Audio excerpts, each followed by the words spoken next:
حضرت عمر فاروق اللہ اکبر، حضرت عمر جیسا بندہ 24 لاکھ مربع میل کا حکمران، اور شاہ روم کو خط لکھ کے کہتا ہے میں منت نہیں کرتا، میں حکم دیتا ہوں۔ نہ تگڑا بندہ جنگ قادسیہ کے لیے حضرت سعد بن ابی وقاص کو بھیجا، فتوح شام پڑھ کے دیکھیں۔ حضرت عمر بڑے پریشان ہیں، اتنے دن ہو گئے کوئی رپورٹ ہی نہیں آئی۔ اب تو موبائل ہے نا، تو ایک منٹ کی رپورٹ لیں آپ، بلکہ آپ ایک منٹ کی فوٹو لیں، آپ رپورٹ تو دور رہ گئی۔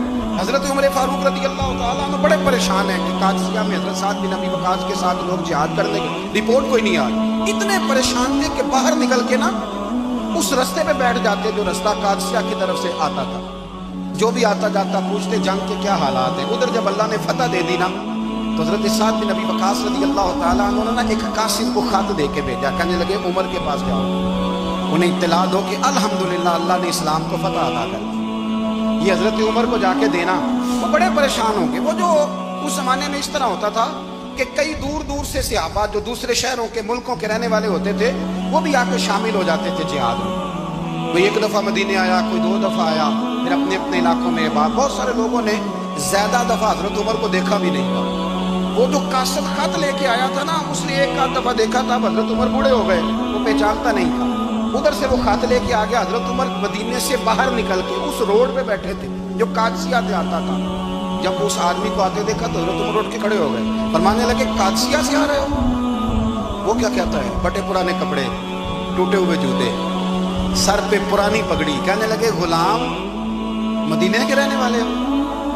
حضرت عمر کہنے لگے ہاں مدینے کا ہوں۔ کہا میں قادسیہ سے آیا ہوں، الحمدللہ اللہ نے اسلام کو فتح دے دی ہے، الحمدللہ کفر کی کمر ٹوٹ گئی ہے۔ اس نے یہ بات کر کے تو گھوڑے کو ایڑی لگائی، گھوڑا دوڑنے لگا مدینے کے، حضرت عمر بھی ساتھ ساتھ دوڑ رہے۔ فرمانے لگے اچھا بتاؤ خالد بن ولید کا کیا حال ہے؟ تھوڑا آگے جا کے فرمانے لگے اسامہ بن زید کیسے ہے؟ وہ کہتے ہیں ٹھیک ہے۔ پھر اس نے اور گھوڑا، عمر ساتھ ساتھ دوڑ رہے ہیں، ساتھ ساتھ 24 لاکھ مربع میل کا حکمران، ایک جوتا پیر سے نکل گیا، عمر دوڑ رہے ہیں۔ آگے جا کے پوچھتے ہیں سعد بن ابی وقاص کا کیا حال ہے؟ کہ حضور وہ بھی ٹھیک ہے۔ کتنے لوگ میرے شہید ہو گئے مسلمانوں میں سے؟ کہنے لگا صحیح گنتی کا نہیں پتا، یہ لفظ ادا ہوتے ہوتے مدینے کی سرحد آ گئی۔ لوگوں نے عمر کو گھوڑے کے ساتھ دوڑتے دیکھا تو کہا امیر المومنین کیوں دوڑ رہے ہیں؟ وہ غلام چھلانگ لگا کے نیچے آیا، قدموں میں بیٹھ گیا، کہنے لگا حضور آپ نے بتایا ہی نہیں آپ امیر المومنین ہیں۔ آپ فرمانے لگے کیا بتاتا؟ میں تو اونٹ چرانے والے کا پتر ہوں، کیا بتاتا؟ وہ عمر ہوں جس نے اپنے گناہوں کا حساب دینا ہے، کیا بتاتا؟ جو سعد بن ابی وقاص کو جہاد پہ بھیج کے خود بزدلوں کی طرح گھر میں بیٹھا ہے، کیا بتاتا؟ کوئی حیثیت نہیں، کوئی طار۔ تو نے اچھا کیا، تو مجاہد تھا، مجھے ساتھ ساتھ دوڑایا، تو نے اچھا کیا۔ جتنے لوگ تھے چیخے مار کے رونے لگے۔ حضرت فاروق اعظم سے کہنے لگے عمر جب تک تیرے جلوے رہیں گے اللہ کامیابیاں ہی عطا فرمائے گا، جب تک تیرا رنگ رہے گا اللہ تعالیٰ نوازتا ہی رہے گا۔ کچھ نہیں، کبھی اپنا آپ ظاہر ہی نہیں کیا۔ بہت بڑے تھے، بہت بڑے تھے حضرت عمر، بڑے تھے۔ حضرت ابو رافع غلام تھے، قرآن پاک بڑا سونا پڑھتے تھے۔ حضرت عمر جب بھی انہیں ملتے کہتے ابو رافع تو عمر سے اچھا ہے، قرآن بڑا شاندار پڑھتا ہے۔ تو وہ کہتے حضور اگر میں قرآن صحیح پڑھتا ہوں تو آپ کو قرآن کی تشریح زیادہ صحیح آتی ہے، آپ بھی تو مجھ سے افضل ہیں۔ تو آپ فرماتے نہیں پھر بھی تو مجھ سے افضل ہے۔ کیوں؟ اس لیے کہ تو اپنے آقا کی نوکری بھی ٹھیک کرتا ہے اور رب کی عبادت بھی ٹھیک کرتا ہے، اور مجھے خالی صرف عبادت کرنی ہوتی ہے وہ بھی ٹھیک نہیں کر پاتا۔ ساری زندگی اپنا محاسبہ، ساری زندگی اپنے گریبان میں دیکھا، ساری زندگی اپنے آپ کو پرکھا، اپنے آپ کو ٹٹولا، 62 سال عمر بیت گئی۔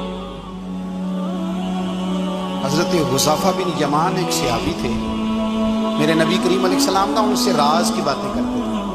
ہر بندے کا ہاضمہ ٹھیک نہیں ہوتا، سب سے راز کی بات نہیں کرنی چاہیے۔ حضرت حذیفہ بن یمان کہتے ہیں حضور راز کی باتیں بتاتے ہیں۔